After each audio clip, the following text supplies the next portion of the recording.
Olá, seja bem-vindo, bem-vinda ao nosso canal. Eu sou o professor Luciano Adley e na aula de hoje nós vamos responder a uma questão muito interessante envolvendo forças.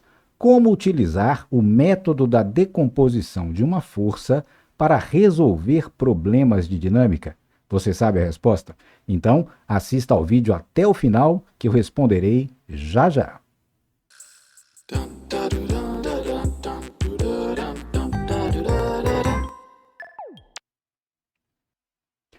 De volta com você e agora vamos responder a nossa questão. Como utilizar o método da decomposição de uma força para resolver problemas de dinâmica? Muito bem, nessa situação física que apresentamos rapidamente na introdução, temos um robô operário que tem um cabo conectado a uma caixa. Suponhamos que seja uma caixa muito pesada e que deverá ser arrastada sobre uma superfície horizontal. No início, vamos imaginar que ele exerça através do cabo uma força de tração de valor relativamente pequeno, de tal maneira que, assim, o corpo permanece em repouso mesmo sob a ação dessa força. Nesse caso, por que isso acontece? Você se lembra? Exatamente por conta da chamada força de atrito estático, que surge entre a base do corpo, da caixa, e a superfície de apoio. É essa força de atrito estático que pode manter o corpo em repouso, mesmo sob a ação de uma força externa. Muito bem, mas essa força de atrito estático tem um valor máximo, de tal maneira que, se aumentarmos progressivamente o valor da força de tração, a força de atrito estático máximo poderá ser superada. Portanto, o corpo entrará em movimento quando a intensidade da força externa nele atuante, paralela à superfície de apoio, superar o valor máximo da força de atrito estático para o par de materiais envolvido. Então, nesse contexto, queremos responder mais especificamente o seguinte: qual é o valor mínimo da força T capaz de colocar a caixa em movimento? Precisamos de alguns parâmetros. Vamos a eles. Adote. Peso da caixa, 2,50 kN. Coeficiente de atrito estático, μ índice E, igual a 0,460. Direção da força T, ângulo θ de 60 graus. Então, note lá. A direção da força de tração forma um ângulo de 60 graus com a linha paralela à superfície. Viu aí? Então, com base nesses dados, qual é o valor mínimo de T que deve ser exercido pelo robô operário para arrastar a caixa? Bem, para resolvermos problemas assim, nós vamos empregar o chamado método das componentes. Em que ele consiste? Vamos, no centro de massa, fixar um referencial, um sistema de coordenadas, nesse caso, x e y. E a partir daí, vamos fazer o diagrama de corpo livre, ou seja, representar com origem no centro de massa todas as forças atuantes no corpo. No caso da nossa caixa, quais são essas forças? Vamos listá-las e representá-las. A primeira delas, naturalmente, é a força peso. Qual é a segunda? Como a caixa está apoiada numa superfície, ela comprime a superfície para baixo e receberá dessa superfície uma força de reação normal. Portanto, aqui representada pela força N. Além dessas duas, nesse caso existe a força de tração no cabo, que liga o robô à caixa, força T. E ainda existe, como vimos, oposta à tendência externa de movimento, a força de atrito, que representaremos, por enquanto, como F atrito. Muito bem? Agora note, das quatro forças, temos duas com direção do eixo Y, uma com direção do eixo X. Note que o vetor que representa F atrito é paralelo ao eixo X. Mas a quarta força, a força de tração, não tem direção x nem y. É nesse ponto que entra o chamado método das componentes. Veja só, a força T, indicada dessa maneira, produz na caixa, podemos assim pensar, dois efeitos simultâneos. Quais são eles? O primeiro é puxar a caixa para a direita. A esse efeito vamos chamar de componente TX. E o segundo efeito, qual é ele? Levantar, tender a suspender a caixa da superfície. A esse efeito, dirigido para cima, vamos chamá-lo de componente TY. E dessa maneira, note que a força T pode ser pensada como a soma vetorial desses dois efeitos combinados, ou seja, dessas duas componentes. Lembra-se da regra da poligonal?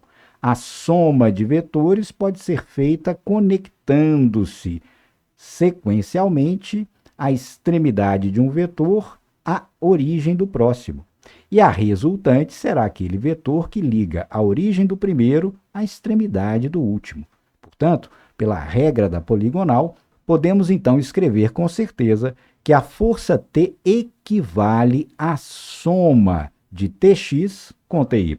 Ou seja, em termos práticos, poderemos substituir a força T por ambas Tx e Ty atuando em seu lugar. Mas isso só funcionará se nós conhecermos as intensidades de Tx e Ty. Como obter esses valores? Vamos usar geometria e trigonometria. Lembremos que a força T tem uma direção θ com o eixo x. E, além disso, dessa construção da regra da poligonal, nós podemos visualizar um triângulo, que é esse que nós destacamos aqui. E agora vamos usar relações trigonométricas. Note lá. A intensidade de Tx pode ser pensada como o comprimento desse segmento, que é exatamente adjacente ao ângulo θ. Já Ty pode ser pensada como o comprimento desse segmento que é oposto a θ. Ou seja, os valores de Tx e Ty, geometricamente, funcionam como cateto adjacente a θ e cateto oposto a θ, respectivamente. Você se lembra das relações trigonométricas que envolvem os catetos de um triângulo retângulo? Seno e cosseno. Muito bem, quem é o cosseno de θ nesse triângulo? É o cateto adjacente, de medida Tx, dividido pela hipotenusa, de medida t. Portanto, o valor de Tx será dado pelo produto t hipotenusa cosseno do ângulo θ. Pensando agora no segundo cateto, Ty, cateto oposto. Quem é o seno de θ? Por definição, a razão cateto oposto dividido pela hipotenusa. Portanto, daí tiramos que Ty pode ser obtido como o produto da hipotenusa, ou seja, a intensidade da força T, que está sendo decomposta, vezes o seno do ângulo θ. Viu aí? Então, é de fato possível, conhecendo-se a força T original e a sua direção θ com um dos eixos, nesse caso com o eixo x, obtermos as suas componentes. Feito isso, podemos agora dispensar a força T e pensarmos num sistema que contém apenas as forças indicadas. Todas elas agora, note, estão nas direções x ou y. Vamos posicioná-las todas, veja lá. Ty, vamos colocá-la com origem no centro de massa do corpo e sobre o eixo y. Da mesma maneira, a força N. A força N pode ser transposta para o eixo y, também com origem no centro de massa da caixa. E falta apenas a força de atrito. Vamos levá-la também para o sistema de coordenadas. A força de atrito, então, tem origem no centro de massa do objeto e está agora posicionada sobre o eixo x. Viu aí? Através do método das componentes, podemos substituir uma força eventual por duas componentes e posicioná-las sobre os eixos. E qual a vantagem física disso? A vantagem será trabalhar de maneira mais cômoda com a relação vetorial da segunda lei do movimento. Força resultante igual a massa vezes a aceleração. Essa relação pode ser usada em cada eixo separadamente, justamente por envolver grandezas vetoriais. E desse modo, podemos gerar duas equações que poderemos resolver de modo separado. A primeira equação é força resultante na direção x igual a massa da partícula, que estamos imaginando no centro de massa, vezes a aceleração na direção x. A segunda equação será força resultante na direção y igual a massa vezes a aceleração nessa direção. E temos, então, também as equações 3 e 4, que já conhecemos, que nos permitem obter as componentes, nesse caso, Tx e Ty. E como isso agora nos ajudará a resolver o nosso problema original? Vejamos. Reposicionando, então, as nossas duas equações, vamos aplicá-las uma de cada vez aos eixos. Vamos iniciar analisando, então, a segunda equação, a equação que envolve as forças posicionadas ao longo do eixo y. Então, reescrevendo, teremos lá força resultante na direção y, m vezes AY. Agora, note, o que ocorre na direção y em termos de aceleração? O que ocorre é que a aceleração na direção y será zero. Por que será zero? Lembre-se, queremos que a caixa se desloque na direção x.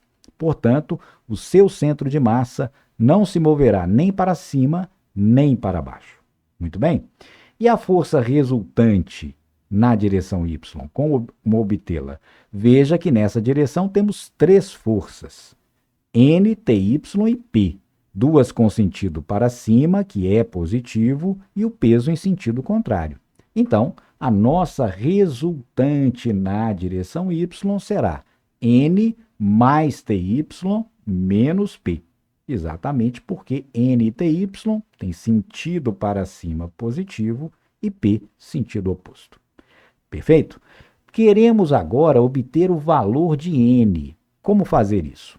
Primeiramente, lembrar que Ty pode ser expresso em função de t e de θ. Lembra-se? Então, podemos escrever que N mais Ty é t seno θ menos P igual a zero. Isolando o valor de N, obteremos, então, força normal, intensidade dela, igual a P menos T seno θ. Aqui, transpusemos P e T seno θ para a direita, trocando o sinal. Nossa relação número 1. Aí você pergunta, mas por que precisamos da intensidade da força normal? Não queremos o valor da força T? Pois bem, lembre-se que o valor da força T mínimo para colocarmos o objeto em movimento depende da força de atrito estático máximo, e ela depende, por sua vez, da intensidade da força normal. É proporcional a ela. Por isso, precisamos da relação número 1. Vamos guardá-la por enquanto para usarmos daqui a pouquinho. Na sequência, vamos aplicar agora a equação do movimento na direção x. Força resultante na direção x, massa, aceleração x. Pois bem, como obter a resultante das forças na direção x? Note o nosso diagrama. Temos Tx para a direita e força de atrito para a esquerda. Mas aqui, cuidado, a força de atrito pode ser atrito cinético, valor intermediário da força de atrito estático ou valor máximo da força de atrito estático. Nessa situação, como queremos iniciar o movimento, então devemos destacar que Tx deverá superar a força de atrito estático máximo. E agora sim, podemos escrever a equação completa. No lugar da força resultante da direção x, como fazer? Tx, sentido positivo, para a direita. F é max, sentido contrário. Então, a resultante dessas duas será Tx menos Fe max, igual a mAx. Muito bem. Nesse caso, então, temos condição agora de estabelecer uma relação que nos dará o valor de t que queremos. Já sabemos que para iniciar o movimento é necessário, claro, que o corpo adquira aceleração para a direita, ou seja, aceleração positiva. Para que a aceleração seja positiva, o lado esquerdo da nossa igualdade também tem que ter esse sinal. Portanto, Tx deverá ser maior que Fmax, como já estabelecemos. Escrevendo essa condição, Tx maior que Fmax, podemos desenvolver. Temos expressões para ambas. Lembra-se de como obter Tx? T vezes cosseno de θ. E Fmax? Coeficiente de atrito estático vezes o valor, a intensidade da reação normal. Nossa relação número 2. Por isso, como eu destaquei, precisávamos antes conhecer o valor de n, e nós o obtivemos. É a relação número 1. N igual a P menos T seno θ. Muito bem? Agora, vamos substituir o valor de n que nós já havíamos encontrado na nossa relação número 2. Algebricamente, teremos lá, substituindo 1 e 2, lado esquerdo, t cosseno θ maior que, lado direito, μe vezes n. Quem é n? P menos t seno de θ. Essa relação número 3. Agora um pouquinho de álgebra, para isolarmos o valor de t, que é o objetivo da nossa questão. Então, veja lá, t cosseno θ maior que μe vezes p menos t seno θ. Note que temos t à direita e à esquerda da nossa desigualdade. Então, desenvolvendo, fica t cosseno θ maior que, multiplicando, μe vezes p menos μe vezes t seno de θ. Agora, vamos transpor o termo que contém t para a esquerda. E assim fica, veja lá. T cosseno θ mais, trocando o sinal, μe t seno θ maior que μe vezes p. Nosso objetivo? Encontrarmos o valor mínimo de t. Então, vamos isolá-lo. Note que ele é fator comum nesses dois termos. Colocando-o em evidência, teremos então t que multiplica cosseno θ mais μe seno de θ. Deve ser maior que μe vezes p. Finalmente, então, transpondo o termo entre parênteses para o segundo membro, teremos t maior que μe dividido por cosseno θ mais μe seno de θ. Nossa relação número 4. É ela que mostra que o valor de t depende do coeficiente de atrito estático, do peso da caixa e, detalhe, também do ângulo de inclinação do cabo que arrasta a caixa. Queremos os valores numéricos, então vamos substituí-los. Reproduzindo nossa relação número 4, conhecemos todos esses valores. Hora de substituir. Teremos lá. Valor de t deverá ser maior que, veja, numerador, μe, 0,460. Valor do peso da caixa, 2,5 kN. Cosseno do ângulo θ foi informado, 60 graus, mais 0,460 vezes seno de 60. Fazendo os cálculos, no numerador teremos lá 0,46 vezes 2,5, 1,15 kN. Cosseno de 60, com 3 algarismos significativos, 0,500. Mais 0,460 vezes seno de 60, 0,866. Enfim, calculando, teremos lá. O valor de t deve ser maior que 1,28 kN. E assim, como nossa resposta ficará. Para o ângulo de 60 graus, o valor mínimo para que a caixa seja arrastada é 1,28 kN. Portanto, qualquer valor ligeiramente superior a esse colocará a caixa em movimento. Mais um detalhe para não se esquecer. Veja que o ângulo θ influencia nesse valor. Pense aí, o que ocorreria se o cabo estivesse na horizontal? A tração seria maior ou menor do que essa que nós obtivemos? O valor mínimo necessário para arrastar a caixa. Ora, se o cabo estiver na horizontal, o valor do ângulo θ será 0 grau. Então, teremos cosseno de 0 grau mais μe seno de 0 grau. Seno de 0 é 0, então anulamos esse termo. Cosseno de 0 é 1, e o denominador resultaria no valor unitário 1, ou seja, T seria maior que μe vezes P. Nesse caso, μe vezes P é 1,15 kN, significativamente menor que 1,28. E para finalizarmos a nossa aula de hoje, vamos sintetizar as ideias gerais sobre o método das componentes. Aqui está o diagrama de corpo livre para uma situação muito comum em mecânica. Um determinado objeto é sujeito a uma força externa, ele está apoiado sobre uma superfície, então existe reação normal, e além disso, atuarão no objeto, contrariamente à força externa, algum tipo de força resistiva, por exemplo, força de atrito, ou força de resistência do ar, conforme o caso.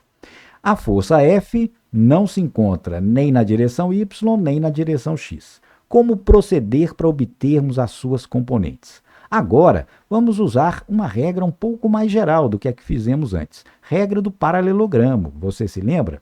Devemos usar paralelas aos eixos para obtermos as componentes. Então, note lá. A partir da extremidade da força F, que será decomposta, traçamos uma pontilhada paralela ao eixo Y.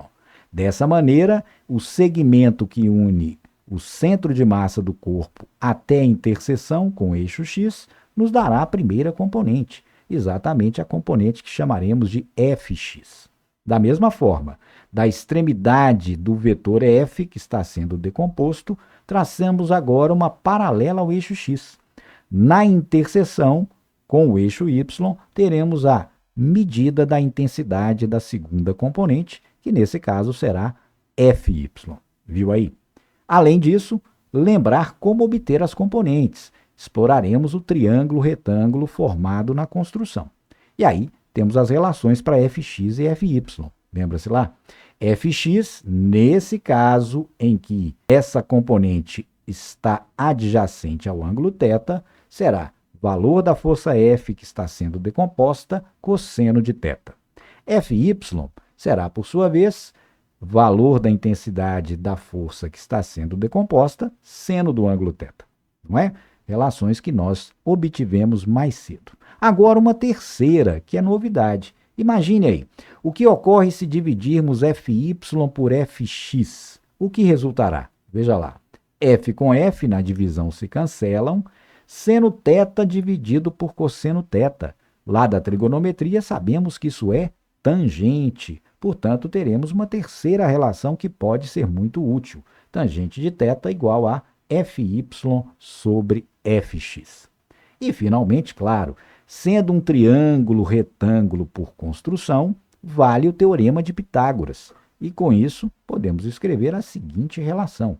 A intensidade da força F é igual a raiz quadrada de Fx ao quadrado mais Fy ao quadrado. Aplicação do teorema de Pitágoras às medidas das intensidades da força F e de suas duas componentes. Perfeito? Então, temos aí, em resumo, 4 relações que podem e devem ser usadas sempre que um determinado problema de dinâmica ou mecânica de modo geral requerer o uso do método das componentes. Então é isso, estudante. Gostou da aula de hoje? Então, deixe o seu like, compartilhe esse vídeo. Se não é inscrito, inscreva-se no canal. Então, até a próxima aula e bons estudos!